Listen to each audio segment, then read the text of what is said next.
Кыргызстан пионери, Ленинчил жаш Ленинчил деген журналдар бар эле, гезиттер бар эле. Мектеп окуучулары үчүн ошол газетанын эң активдүү кабарчысы болгон. Анан мен дагы ошол газетага Жумгал районунун Таштуу орто мектебинде окуп жүргөндө макалаларды жазчумун. Ошол аркылуу Мелис менен таанышып калгам, биринчи газета аркылуу. Анан көп өтпөй эле бир 5-6 класс окуп жүргөн кезибизде телевидениеда да, кыргыз телевидениесинде Келечек деген студия бар эле, ошол студияда алып баруучу болуп калды да. Анан титрга Мелис Эшимканов деп жазылып калды. Мектепте окуган окуучу болчу, ошондо бир 7-8 класстарында баштап чыга баштаса керек эле. Анан ушундай сүйлөгөндөрү дагы, өңү түсү, анан кээде эки тилде алып барчу да, орус тилинде, анан кыргыз тилинде алып барчу. Анан аябай таң калып, бул деген аябай өтө өзгөчө эле таланттуу боло турбайбы деп ошондон республикадагы жалгыз эле мен эмес, Кыргыз республикасындагы баардык мектеп окуучулары Мелис Эшимкановду ошол Келечек аркылуу таанып калышты да. Анан газетага жазып аткандар болсо, эми баягы макалалар аркылуу билебиз. Анан бир күнү мен кат жаздым. Ал учурда деген мындай 4 бурчтук конверт бар болчу, ошого кат жазып ийчүбүз да. Бишкек шаарындагы 58-чи орто мектептин окуучусу, Кыргызстан пионери газетинин кабарчысы Мелис Эшимкановго депчи. Анан ушундай макалаларыбыз жөнүндө, окуучулук күндөр жөнүндө ошентип жазып жибердим. Мен ойлодум да, бул жазбайт деле болуш керек экен, убактысы деле жок экен депчи. Анан бир күнү кат келип калды. Ушундай Элмира, тетиги алыскы Жумгал районундагы сенин да макалаңды окуп жүрөм тигиндей мындай депчи. Анан апей да аябай таң калып, анан ошондон кийин биз кат алышып калдык. Бир 10-чы классты бүткүчөктү алышып калдым го. Ал бир класс менден мурун бүткөндүктөн университетке келип, бирок өтпөй калыптыр. Анан кийинки жылы, 80-чи жылы олимпийский абитуриенттерибиз деп калчубуз. Ошондо Мелис биз менен кошо абитуриент болуп тапшырды. Анан алыстан көрүп эле мен дароо тааныдым, бардык, учураштык. Анан ал бири-бирибизге күлүп атпайбызбы? Мен ал Мелисти аябай узун бойлуу, тим эле бир 2 метрлик ушундай жигит болуш керек деп ойлогом да. Анан бою меникинен да кичинекей экен.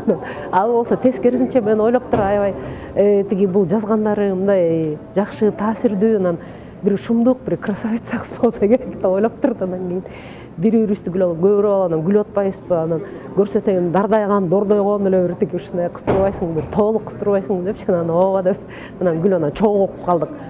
Биринчи курска кирдик. Киргенден кийин ал аябай баягы биз ойлогондой эле өтө билимдүү бала экен.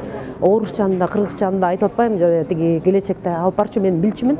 Бирок көбү баягы ай бул деген Мелис деген көп кырды талант турбайбы деп, анан кийин баягы дүйнөлүк адабияттардан айтып атат, сынчылардын макалаларын айтып атат. Анан кийин апей деп эле таң калып, Мелистин ушунчалык өтө жогорку билимдүү экенине чындыгында барыбыз группабыз менен суктанып ушинтип калдык.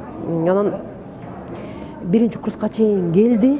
Келип эле анан бизде мугалимдер эми азыр ойлосом, бизде кагаз, анан кийин калем эле бар экен да. Азыркыдай мисалы үчүн компьютер, анан медиа технология деген каяктан жок да андайларчы. Анан ошондо эле бул ошол борбордук гезиттердин журналисттери менен тааныш экен, ошолордун макалаларын окуп жүрчү экен.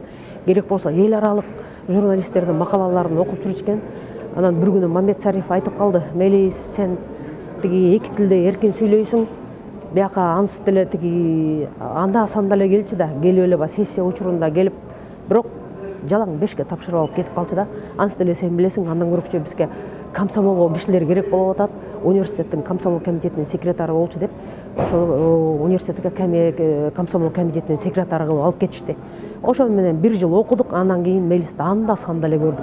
Сессия учурунда келет дагы, экзамен тапшырып коет, кетет. Ошол анан кийин 5-чи курсту бүтүп атканда бир көрдүк.